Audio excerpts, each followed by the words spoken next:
எங்களுடைய சமத்துவ தலைவர் அண்ணன் ஆம்ஸ்ட்ராங் அவர்களுக்கு நினைவேந்தல் உரையாற்ற அன்போடு அழைக்கிறேன். நம்முடைய பேரன்பிற்கினிய சமத்துவ தலைவன் என் அன்பு தம்பி ஆம்ஸ்ட்ராங் அவர்களினுடைய நினைவேந்தல் சங்கமத்தில் உணர்வு எழுச்சியோடு சங்கமித்திருக்கிற என் உயிருக்கினிய உறவுகள் அனைவருக்கும் என்னுடைய அன்பும் வணக்கமும்.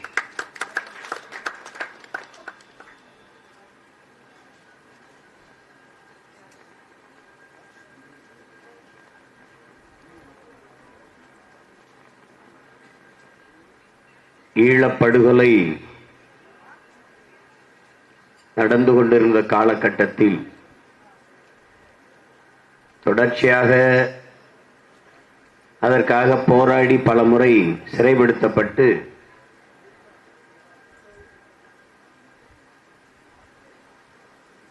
நான் இருந்த காலகட்டத்தில் என்னுடைய அன்பு தம்பி ஆம்ஸ்ட்ராங் அவர்கள் என்னை சந்திக்க விரும்பினார். அப்போது நானும் அவரும் ஒரு விடுதியில் சந்தித்து ஒரு 3 மணி நேரங்கள் பேசிக் கொண்டிருந்தோம். அப்போதே அவர் பகுஜன் சமாஜ் கட்சியிலே சேர்ந்து மிக உயர்ந்த பொறுப்புக்கு வந்திருந்தார்.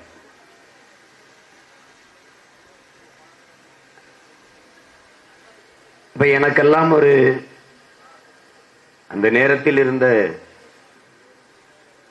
வருத்தத்தை தம்பியிடத்திலே பகிர்ந்து கொண்டேன். நான் காங்கிரஸ் குடும்பத்தில் இருந்து அந்த பின்னணியிலிருந்து வளர்ந்து வந்திருந்தாலும் பிறகு திராவிட இயக்கங்களின் மீது பற்றுக்கொண்டு அதிலே பயணித்திருந்தாலும் கண்முன்னே நம் இனச்சாவு இதை நிகழ்த்தியவர்கள் நடத்தியவர்கள் எல்லாம் யார் என்று தெரிந்த பிறகு இந்தியம் திராவிடம் இந்த பற்றுகள் எல்லாம் தகர்ந்து விழுந்து விட்டது.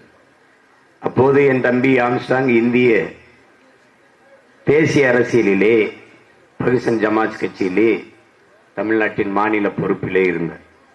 2 நீண்ட நேரம் அது நான் தமிழ் தேசிய அரசியலை எடுத்து பேச, அவர் இந்திய தேசிய அரசியலை பேச,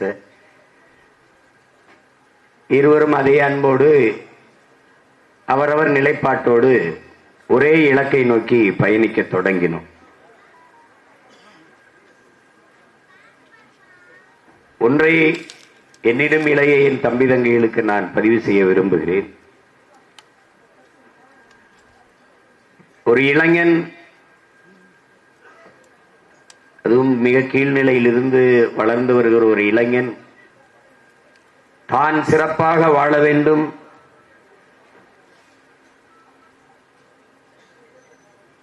தானும் தன் குடும்பமும் வசதியாக வாழ வேண்டும், அப்படித்தான் எல்லோரும் எண்ணுவார்கள்.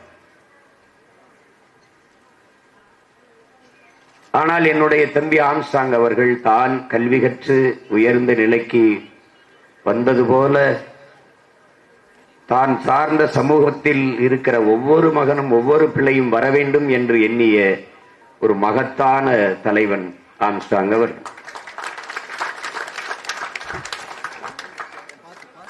இதைத்தான் மார்க்ஸ் நமக்கு சொல்கிறார். ஒரு மனிதன் தானும் தன் குடும்பமும் வாழ வேண்டும் என்று உழைப்பானையானால் அவன் மனிதன் ஆகிறான். தானும் தன் குடும்பமும் வாழ்வது போல தான் பிறந்த பெருமை மிக்க சமூகமும் வாழ வேண்டும் என்று உழைப்பானையானால் அவன் மாமனிதனாகிறான் என்று சொல்வார். அப்படி மாமனிதனான ஒருவரை பற்றித்தான், அவருடைய நினைவலைகளை பற்றித்தான் நாம் அங்கே பகிர்ந்து கொண்டிருக்கிறோம். பாபா சாஹிப் அம்பேத்கர் அவர்கள் சென்னைக்கு வந்திருந்த போது, கன்னிமாரா விடுதியிலே தங்கியிருந்த போது ஊடகவியலாளர்கள் எல்லாம் போய், நீங்கள் உங்கள் மக்கள் மிகவும் ஏழ்மை வறுமையிலே வாடி வாழ்ந்து கொண்டிருக்கிற காலத்தில் நீங்கள் விலை உயர்ந்த ஆடை அணிந்திருக்கிறீர்கள், உயர்ந்த விடுதியிலே தங்கியிருக்கிறீர்கள், உயர்ந்த படுக்கையிலே படுத்து உறங்குகிறீர்கள். இது உங்களுக்கு ஏற்புடையதாக இருக்கிறதா என்று கேள்வியை எழுப்புகிறார். அதற்கு அண்ணல் தந்த மறுமொழி, ஆனால் அவர்களே கேட்கிறார்கள். காந்தியார் அவர்கள் ஒரு கோமணத்தை கட்டிக்கொண்டு தெருவிலே குப்பைகளை கூட்டிக் கொண்டிருக்கிறார். அவர் எளிமையாக இருக்கிறார், நீங்கள் இப்படி வசதியான உடை உடுத்தி இப்படி இருக்கிறீர்களே என்ற கேள்வி எழுப்பியதற்கு அண்ணல் அம்பேத்கர் அவர்கள் பதிவு செய்த செய்தி, என் மக்கள் நீங்கள் சொன்னது போல வறுமை ஏழ்மையில் சிக்கி வாடிக்கொண்டிருக்கிற என் மக்கள் கல்வி கற்று மேம்பட்டு கலாச்சாரத்தில் பண்பாட்டில் உயர்ந்து என்னை போல வாழ வேண்டும் என்பதற்கு முன்மாதிரியாக நான் இருக்கிறேன். அதற்கு ஒரு ரோல் மாடலாக, முன்னத்தியராக, முன்மாதிரியாக நான் வாழ்ந்து காட்டிக் கொண்டிருக்கிறேன். ஆனால் காந்தியார் அவர்கள் என் தெருக்களிலே போய் என் மக்களிடத்திலே கோமணத்தை கட்டிக்கொண்டு தெருவை கூட்டிக் கொண்டு இது உயர்ந்த பணி, சிறந்த பணி, இந்த வேலையை செய்வது இறைவனுக்கு செய்கிற பணி, இதையே செய்யுங்கள் என்று வலியுறுத்தி கொண்டிருக்கிறார்.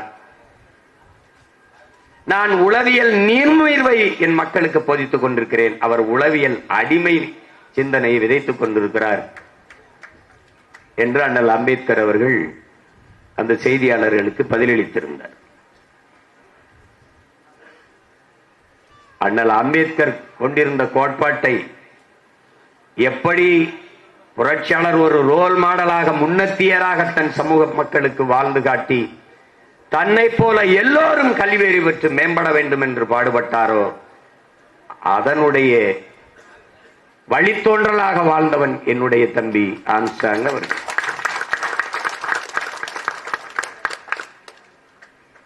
அறிவாசான் என்று அண்ணல் அம்பேத்கரை சொல்வது வெறும் புகழ்ச்சிக்கல்ல என் உடன் பிறந்தார்களே. ஆஸ்திரேலிய நாட்டிலே அந்த நாட்டினுடைய பிரதம அமைச்சர் உலகத்தின் தலை சிறந்த கல்வியாளர் சிலையை திறக்கப் போகிறோம் என்பது செய்தி. அவர்கள் எல்லாம் வாகனத்தில் போய்க் கொண்டிருக்கிறார்கள். உலகமே அவளோடு எதிர்பார்த்து கொண்டிருக்கிறது. நாம் எல்லோரும் தான். அங்கே போய் ஒரு அரங்கத்திலே ஒரு சிவப்பு பட்டு துணி போர்த்தி ஒரு சிலை மூடி வைக்கப்பட்டிருந்தது. அந்த சிலையை திறந்தார்கள். அங்கே அண்ணல் அம்பேத்கருடைய சிலை, மார்பளவு சிலை, உலகத்திலே ஆகச் சிறந்த கல்வியாளன் சிலை என்று ஆஸ்திரேலிய நாட்டிலே திறந்திருந்தார். ஒரு மனிதன் தன் வாழ்நாளிலே 10,000 புத்தகங்கள் படித்திருக்க வேண்டும், 10,000 மைல்கள் பயணம் செய்திருக்க வேண்டும். இது சீன பொன்மொழி. ஐயா இறையன்பு எழுதிய 10,000 மைல் பயணத்திலே அதை குறிப்பிட்டிருப்பார். ஆனால் ஒரு மனிதன் 64,000 புத்தகங்கள் தன் வாழ்நாளில் படித்தார் என்றால் அது அண்ணல் அம்பேத்கர், அறிவாசன் அண்ணல் அம்பேத்கர் மட்டும்தான். படுக்கிற இடம் கூட தான் படிக்கிற இடத்திற்கு அருகிலே இருக்க வேண்டும் என்று நூலகம் இருக்கிற இடத்திற்கு பக்கத்திலே அறை எடுத்து தங்கிய மகத்தான மேதை நம்முடைய அண்ணல் அம்பேத்கர் அவர்கள். அந்த அறிவாசான் நமக்கு சிலை அல்ல, சிந்தனை. அதுபோல என் தம்பி ஆம்ஸ்ட்ராங்கும் நமக்கு வெறும் சிலை அல்ல, சிந்தனை. இங்கே அருமை பெரியோர்களே, நண்பு பெற்றோர்களே, என்னிலும் இளைய என் தம்பி தங்கைகளே, அரசியல் அதிகாரத்திற்கு வந்தவன் அல்ல என்னுடைய தம்பி ஆம்ஸ்ட்ராங். அவன் கவுன்சிலரோ, சட்டமன்ற உறுப்பினரோ, பாராளுமன்ற உறுப்பினரோ, அமைச்சர் பெருமக்களோ எதுவும் இல்லை. அண்ணல் அம்பேத்கர் கற்பித்தது போல கற்பி, புரட்சி செய், ஒன்று சேர் என்று போதித்தது போல தான் கற்றது போல எண்ணற்ற இளைய தலைமுறை தம்பி தங்கைகளை கற்க வைத்தவன் நம்முடைய தம்பி ஆம்ஸ்ட்ராங் அவர்கள். அதிலே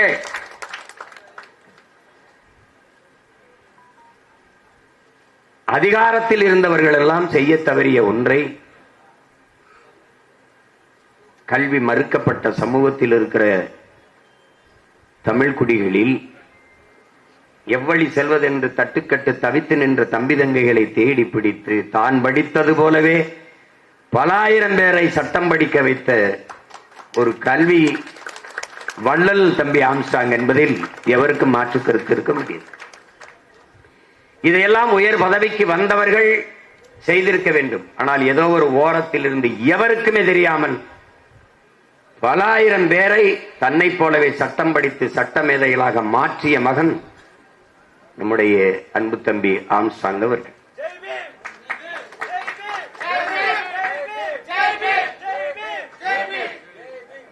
இதையெல்லாம் அவர் விதைத்த விதை, பிடல் காஸ்ட்ரோ சொல்வது போல, விதைத்தவன் உறங்கினாலும் விதை உறங்காது என்பது போல, விதைத்தவன் இன்று உறங்கி இருக்கலாம், ஆனால் அவன் விதைத்த விதைகள் பல ஆயிரக்கணக்கில் நீங்கள் முளைத்து நிற்கிறீர்கள். அநேகமாக இந்த கூட்டத்திலே வெள்ளை உடை அணிந்து நிற்கிற என் தம்பி எல்லோரும், என் தம்பிமார்கள் எல்லாம் அவரால் சட்டம் படிக்க வைக்கப்பட்ட தம்பிகளாகத்தான் இருப்பீர்கள் என்று நான் அறிகிறேன். இந்த மகத்தான பணியை செய்வதற்கு யாரும் முன்வர மாட்டார்கள். தான் சட்டம் படித்தோம், நாம் சம்பாதிப்போம், நம் வாழ்க்கையை பார்த்து கொண்டு போவோம் என்றுதான் இந்த சமூகம் போய்கொண்டிருக்கிறது. மக்கள் பணி செய்ய வருகிறோம் என்று வந்த மகத்தான பெரும் தலைவர்கள் என்று நாம் நம்பிக்கொண்டவர்களோட தானும் தன்னுடைய வாழ்க்கையும் என்றுதான் போய்கொண்டிருக்கிறார்கள். ஆனால் அப்படி தம்பி ஆம்ஸ்ட்ராங் இல்லை. அவன் ஒன்றும் 60-70 வயது முதியவன் இல்லை, சாதித்து முடிகின்றது. இளம் வயதிலேயே இவ்வளவு பெரிய சாதனையை செய்து முடித்த ஒரு இளைஞன் இந்த நிலத்தில் ஆம்ஸ்ட்ராங் தவிர வேற எவரும் இருக்க முடியாது.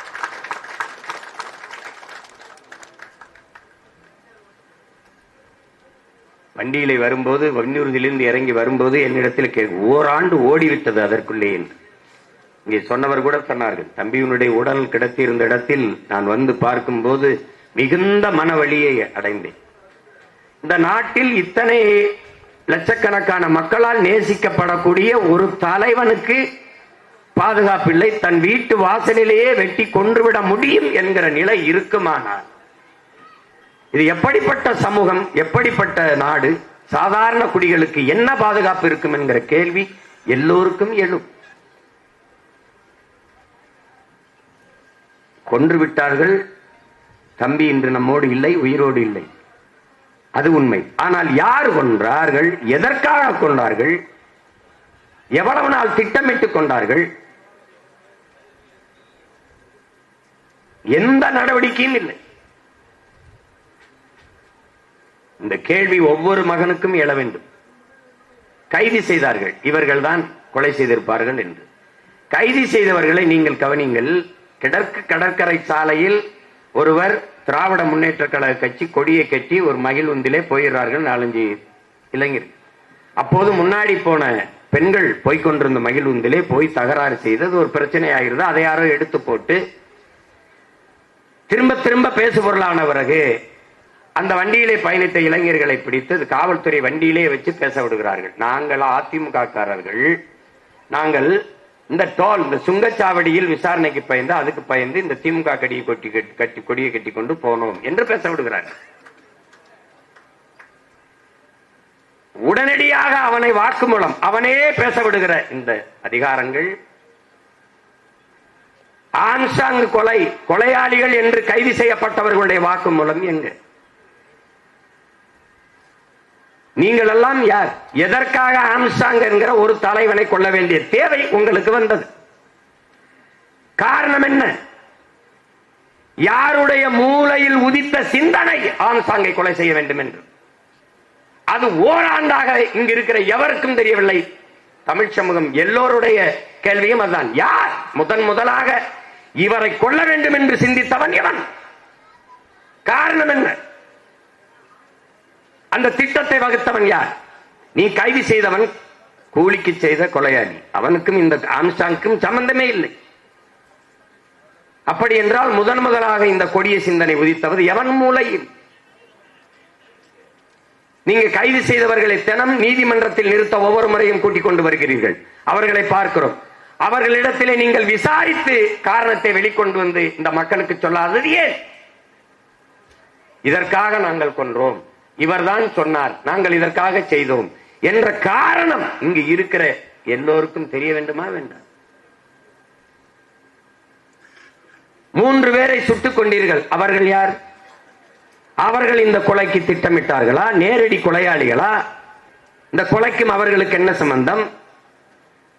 ஆம்ஸ்ட்ராங்கை கொள்ள வேண்டும் என்கிற சிந்தனையை தூண்டியவர்கள் அவர்கள் தானா? ஏதாவது பதில் இருக்கிறதா பாருங்க. ஒரு கொலையாளியை சுட்டுக் கொண்டு விடலாம் என்று சட்டம் இருக்குமானால், நடைமுறை இருக்குமானால், சிறைச்சாலையே அவசியம் இல்லை, எல்லாரும் சுட்டுக் கொண்டு போட்டு போய்கொண்டே இருக்கலாமே. இது எந்த மாதிரியான அணுகுமுறை? திரும்ப திரும்ப கேட்கிறேன், அந்த 3 பேரை தம்பி ஆம்ஸ்ட்ராங் கொலையாளிகள் சொல்லி சுட்டீர்களே, ஏன்? அதற்கு காரணம் சொல்லுங்கள் என்று கேட்கிறேன். ஒருவர் கூட சொல்றேன். அதற்கு எதற்கு என்ன காரணம்? சிறையில் இருக்கிறவர்களிடத்தில் ஏன் விசாரித்து அவர்களிடம் இந்த காவல்துறை பெற்ற வாக்குமூலம் என்ன? ஓராண்டு ஓடிவிட்டது. ஆனால் என்றைக்காவது ஒரு நாள் நீங்கள் இதற்கு பதில் சொல்லித்தானாக வேண்டும். அவர் யார் என்பது எங்களுக்கு தெரிய வரத்தானே வேண்டும். எப்படிப்பட்டது? தம்பி ஆம்ஸ்ட்ராங் கொலையில் மட்டுமல்ல என் உடன் பிறந்தார்களே, தூத்துக்குடி துப்பாக்கி சூட்டில் மனு கொடுக்கத்தானே மக்கள் வந்தார்கள். மாவட்ட ஆட்சியரிடத்திலே மனு கொடுக்க வருகிற மக்கள் கலவரம் செய்வார்கள் என்று முன்னெச்சரிக்கையாக நீங்கள் கண்ணீர் புகை கொண்டு தண்ணீர் துப்பாக்கி தொலை தூரத்தில் இருந்து குறிவாசி சுடக்கூடிய ஸ்னைப்பர் என்ற துப்பாக்கியோடு காத்திருந்தது எப்படி? மனு கொடுக்க வந்த மக்களை சுட்டுக் கொள்ள உத்தரவு பிறப்பித்தது யார்? இதற்கு பதில் உண்டா? கொடைநாட்டிலே 5 பேர் செத்தான், கொன்றார்கள். கொல்ல சொன்னது யார்? ஒரு நிமிடம் கூட முன்னாள் முதலமைச்சர் வீட்டிலே ஒரு நிமிடம் கூட மின்சாரம் அணையாது. தனி தடம், தனி டிரான்ஸ்பார்மர் வச்சு மின்சாரம் கொடுக்கிற இடத்திலே 1 மணி நேரம் மின்சாரம் அணைந்ததற்கு காரணம் என்ன? முதலமைச்சர் வீட்டிலே இருந்தவர்களை கொலை செய்ய சொல்லது யார்? இதற்கு பதில். அண்ணா பல்கலைக்கழகத்தில் ஞான தேசிகன் கைது. இந்த செயலை என்று எவ்வளவு காலமாக செய்கிறார்? என்ன துணிவிலே செய்கிறார்? எத்தனை பெண்களிடத்தில் இது மாதிரி அணுகியிருக்கிறார்? இந்த கேள்விகளுக்கெல்லாம் எந்த இடத்திலாவது பதில் இருக்கிறதா என்னுடன் இருந்தார்களே? இல்லை. இப்போது கூட திருப்போணத்தில் அஜித் அவர்களுடைய அடித்துக் கொன்ற காவலர்கள், அவர்களை சீருடை இல்லாத காவலர்களை அனுப்பி அடித்து விசாரிக்க சொன்னது அந்த அதிகாரி யார்? அதான கேள்வி. எத்தனை எத்தனை கேள்விகள் இந்த நிலத்திலே. ஆனாலும் இந்த நாட்டில் சட்டம் படித்த தம்பிகள், சட்டம் படித்தவன் முன்னாடி நின்று பேசுகிறோம். சட்டம் ஒழுங்கு, சட்டம் இருக்கிறது, ஒழுங்கு இருக்கிறதா என்பதுதான் கேள்வி.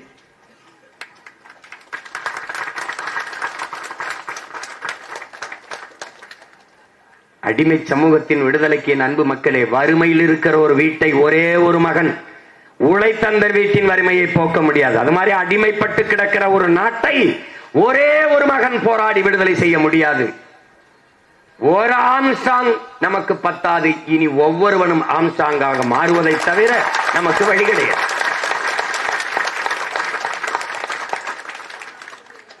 ஒருவன் அடிமையாக இருக்கிறான் என்பதை உணர்த்தி விடு, பிறகு அவனை கிளர்ச்சி செய்வான். இது பாபா சாஹிப் அண்ணல் அம்பேத்கர் நமக்கு கற்பித்தது. நாம் அடிமைகள் என்பதை உணர்ந்து தெளிந்த பிறகும் நாம் கிளர்ச்சி செய்யவில்லை என்றால் இந்த இனம் எழுச்சி பெறுவதும் மீட்சி பெறுவதும் விடுதலை பெறுவதும் வாய்ப்பே கிடையாது. ஒரே ஒரு தலைவன் நமக்கு அரிதினும் அரிதாக பிறந்தான், ஆம்ஸ்ட்ராங். தன்னை பற்றி சிந்திக்காமல் தான் பிறந்த சமூகத்தை பற்றி சிந்தித்தான். அது கல்வி பற்றி மேம்பட்டு உயர வேண்டும் என்று உழைத்தான். அவன் இன்று நம்மோடு இல்லை, ஆனால் அவன் கனவு நம் கையோடு இருக்கிறது, நம் தோள்களில் சுமத்தப்பட்டிருக்கிறது.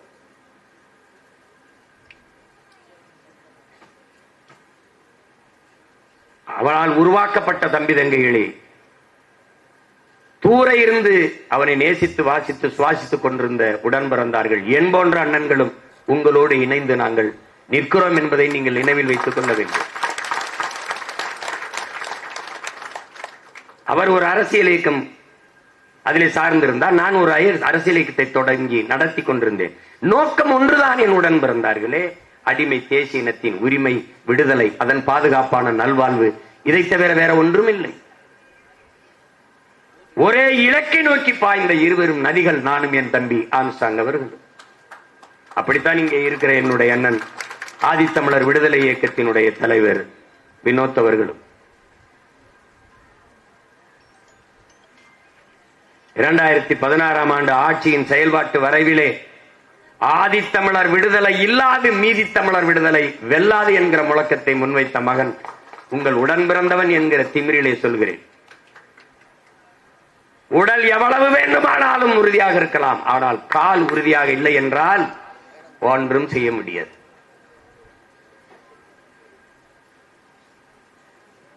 அதை கவனத்தில் வைத்துக் கொண்டு ஒன்றுபட்டு இயங்க வேண்டிய தேவை வருகிறது. அதான் கற்பி புரட்சி செய் ஒன்று சேர் என்ற நம்ம புரட்சியாளரின் போதனைக்கு ஏற்ப நாம் எல்லாம் ஒன்றிணைய வேண்டிய கால தேவை உருவாகி இருக்கிறது. ஆம்ஸ்ட்ராங் இருந்து நம்மை எல்லாம் எவ்வளவு உணர்வு சூடேற்றி உசிப்பி எழுப்புவாரோ அதைவிட இறந்து சிந்திய ரத்த துளிகளால் நம்மை எல்லாம் பல மடங்கு உணர்வு சூடேற்றி உசிப்பி இருக்கிறான் என்பதை நாம் நினைவில் வைத்துக் கொள்ள வேண்டும்.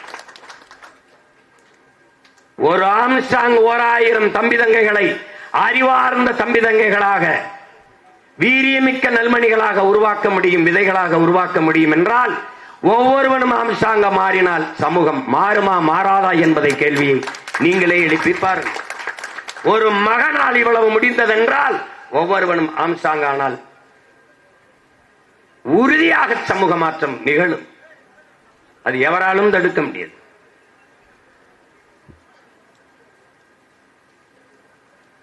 இழந்துவிட்ட உரிமைகளை பிச்சை கேட்டு பெற முடியாது, போராடித்தான் பெற்றாக வேண்டும் என்கிறார் பாபா சாஹிப் அண்ணல் அம்பேத்கர் அவர்கள்.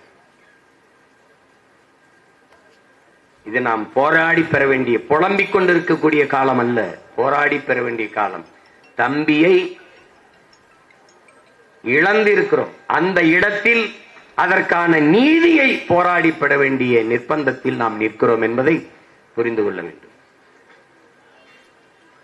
நம்மை வெறும் அற்ப வாக்காளர்களாக கருதுவதாலேதான் அதை பற்றி கவலைப்படாமல் கடந்து கடந்து போய் கொண்டிருக்கிறார்கள். ஓராண்டுக்குள் யாரு என்ன எதுன்னு கண்டுபிடிக்க முடியாதா? நினைச்சால் முடியும்.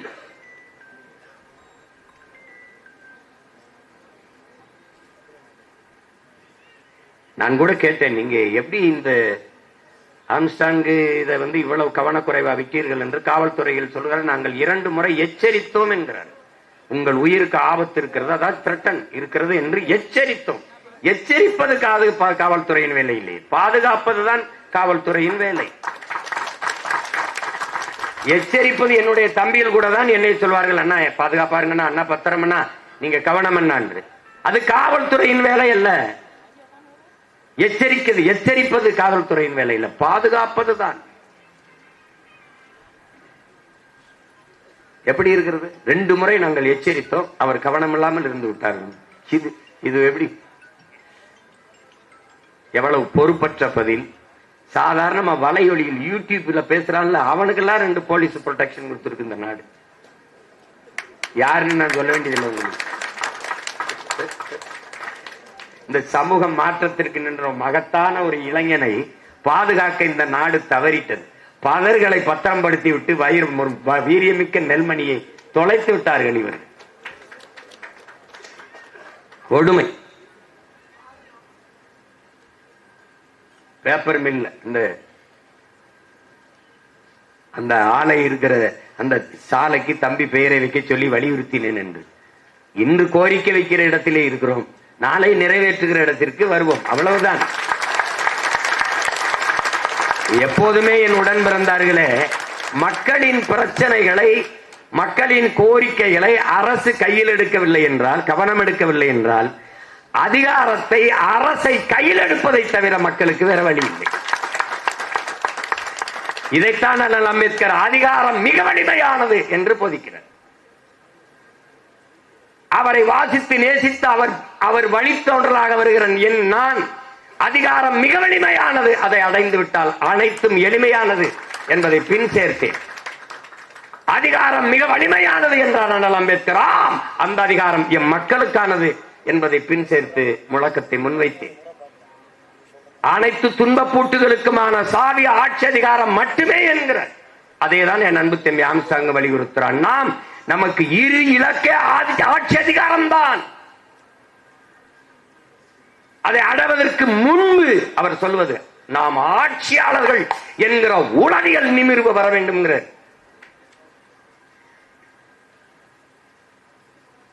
அந்த உளவியல் நிமிர்வில் நிமிர்ந்த மகன் தம்பி ஆம்ஸ்ட்ராங் அவர்கள்.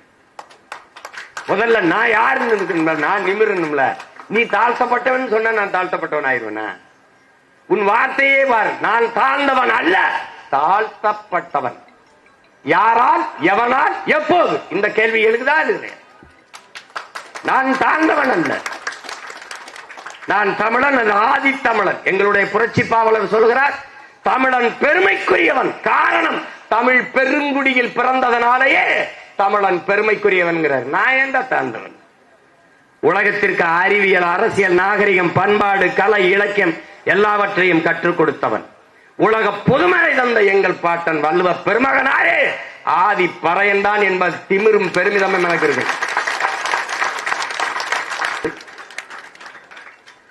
நீ அப்படித்தானே சொல்ற? கடவுளை கடன் கொடுத்து இறைவனை வழிபடுகிற இறைவனை இரவல் கொடுத்த இனத்தின் பிள்ளைகள் நாம். அந்த திமிரும் பெருமிதமும் வராத வரை நமக்கு நிமிர்வில்லை. நம்முடைய தாத்தா ரெட்டமலை சீனிவாசனை விட கல்வியாளன் வேணுமா தமிழ்நாட்டிலே?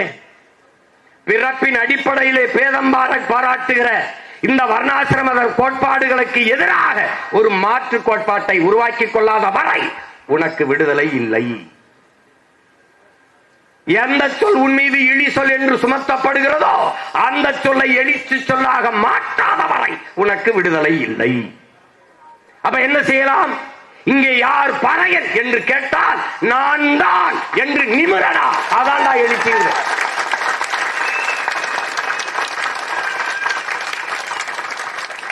அந்த நிமிர்வு வராத வரை கடினம். இந்த கூட்டத்திலே அந்த துணிவோடும் தெளிவோடும் நிமிர்ந்த ஒருவன் தான் இன்று சிலையாக நிமிர்ந்து நிற்கிற என் உயிர் தம்பி ஆம்ஸ்ட்ராங் என்பதை அறிவார்ந்த தமிழ் சமூகத்தின் தம்பி தங்கையில் புரிந்து கொள்ள வேண்டும்.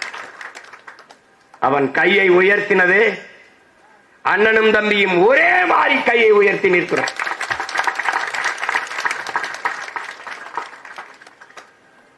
அது புரட்சி ஓங்குக, புரட்சி வெல்லும், ஜெய் பீம், எப்படி வேணுமாலும் எடுத்துக்கொள்ளலாம்.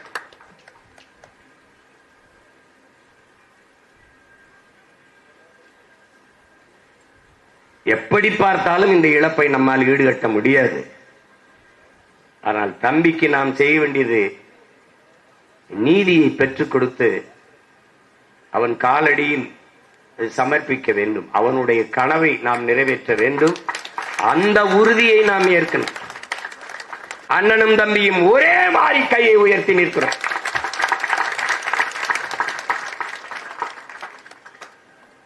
அது புரட்சி ஓங்குக, புரட்சி வெல்லும், ஜெய் பீம், எப்படி வேணுமாலும் எடுத்துக்கொள்ளலாம். எப்படி பார்த்தாலும் இந்த இழப்பை நம்மால் ஈடுகட்ட முடியாது.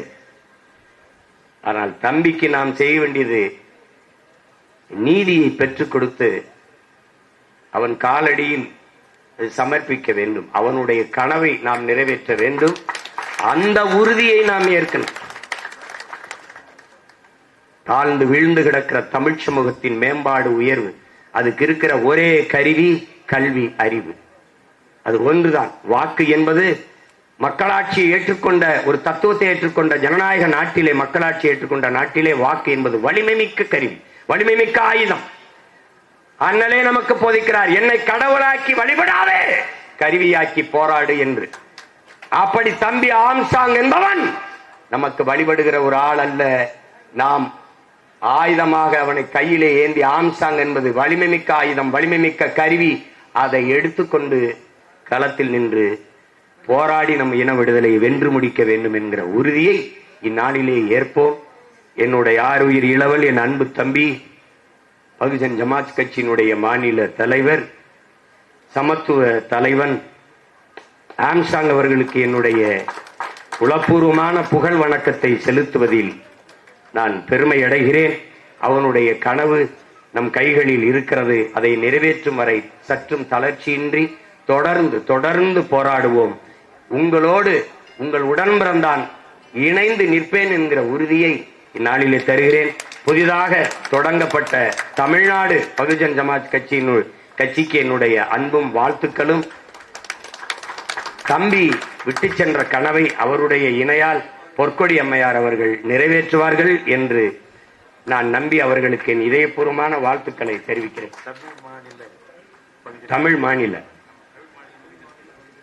தமிழ் மாநில பகுஜன் ஜமாத் கட்சியினுடைய தலைவராக தம்பியினுடைய உயிர் துணையால் பொற்கொடி அம்மையார் அவர்கள் பொறுப்பேற்றிருக்கிறார்கள். அவர்களுக்கு என்னுடைய புரட்சிகரமான வாழ்த்துக்கள். தம்பி விட்டு சென்ற பணியை நீங்கள் தொடர்ந்து சென்று அவனுடைய கனவை வென்று முடியுங்கள். அதற்கு நாங்கள் எல்லோரும் உங்களுக்கு உறுதுணையாக இருப்போம் என்கிற உறுதியை தருகிறேன். உங்கள் அனைவருக்கும் என் அன்பும் வணக்கமும், என் ஆருயிர் தம்பி ஆம்ஸ்ட்ராங்குக்கு என்னுடைய புகழ் வணக்கம். நாம் தமிழர்.